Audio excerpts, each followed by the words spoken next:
Welcome to Draft Capital Sports, where we stay rapping about that sports action, keeping it tall and never capping.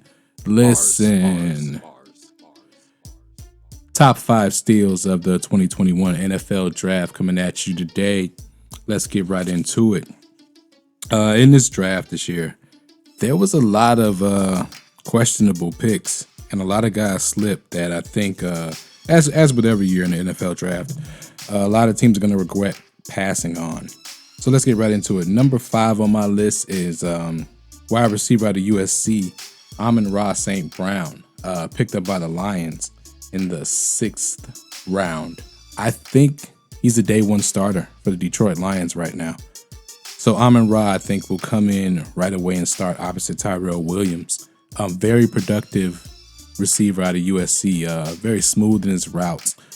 Shows pro-level route running skill set. Very talented tracking the deep ball. Didn't time out super fast, but I don't think he's that type of quick receiver. He does show quick twitch, though, and just shows the knowledge of how to position himself to get the ball.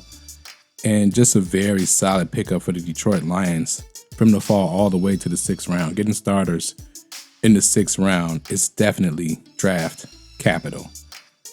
Coming in at number 4 is Jamar Johnson, safety out of Indiana, going to the Broncos. This is another head scratcher as to why Jamar Johnson fell. Just an all-around productive safety coming out of Indiana. Perfect size, 6'2", 205.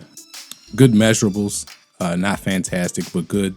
But it's his play on the field was, in my opinion, top-notch in the NCAA, especially going against good competition in the Big Ten.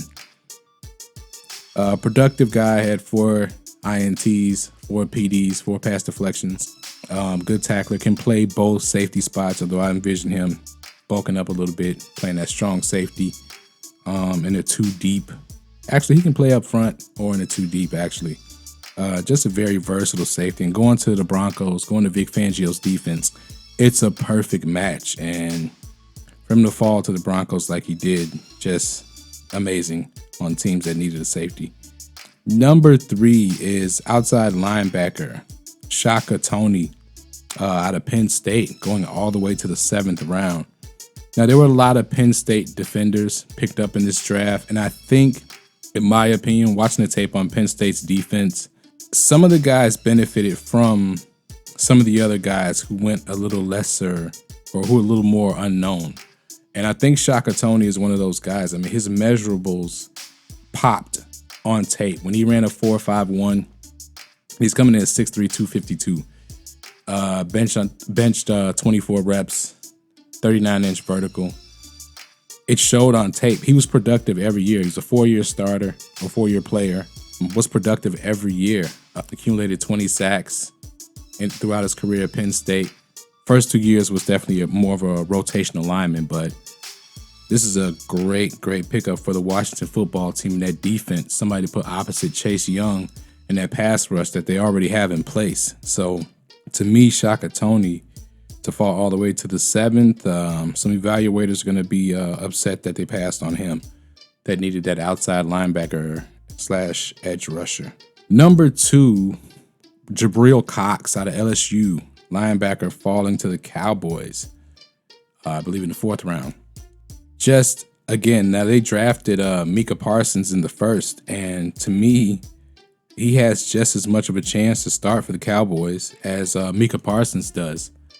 Kudos to the Cowboys and Jerry Jones for having a pretty good draft this year. I normally don't like their drafts. They normally reach, or they normally pick players that they really don't need on their football team, taking best player available. But this year, they definitely secured up their linebacking core with Micah Parsons and Jabril Cox. I wouldn't be shocked if both of them started on day one. Jabril Cox is probably the best run defending linebacker in this draft this year, and is also not inadequate when it comes to defending the pass. He's definitely a downhill linebacker, but does well in zone coverage for sure, which is key in the current NFL as far as defending the pass. A lot of teams put those linebackers in zone over the middle, shielding and shadowing those tight ends and crossing patterns across the middle. And I think Cox will do well in that role, as well as being a knockout run defender for the Cowboys. So kudos to the Cowboys for getting Jabril Cox in the 4th. My number 1, and this is not biased, this was just a shocker to me, Thomas Graham Jr. out of Oregon, falling all the way to the end of the 6th rounds for the Chicago Bears at cornerback. If not a day 1 starter on the Bears, he'll definitely be the starting nickel. Thomas Graham Jr. was one of the best cornerbacks in this draft. I had him going no later than the 3rd round. It was just confusing to me to see him fall. A lot of teams punished guys unfairly to me for opting out of the 2020 season. But if you look at his 2019 tape and his 3 years playing there at cornerback, he does everything well. Everything. A little short at 5'10", but if you really look at it, that's not short for a cornerback, especially with a 34-inch vertical, 4.49 time speed, 31-inch arms, but just gets it done. A pass deflection machine, had 8 picks, 10.5 tackles for a loss. That, to me, is a very important stat for cornerbacks because that shows me play recognition and awareness and tackling ability. Thomas Graham Jr. is a cornerback that can do it all.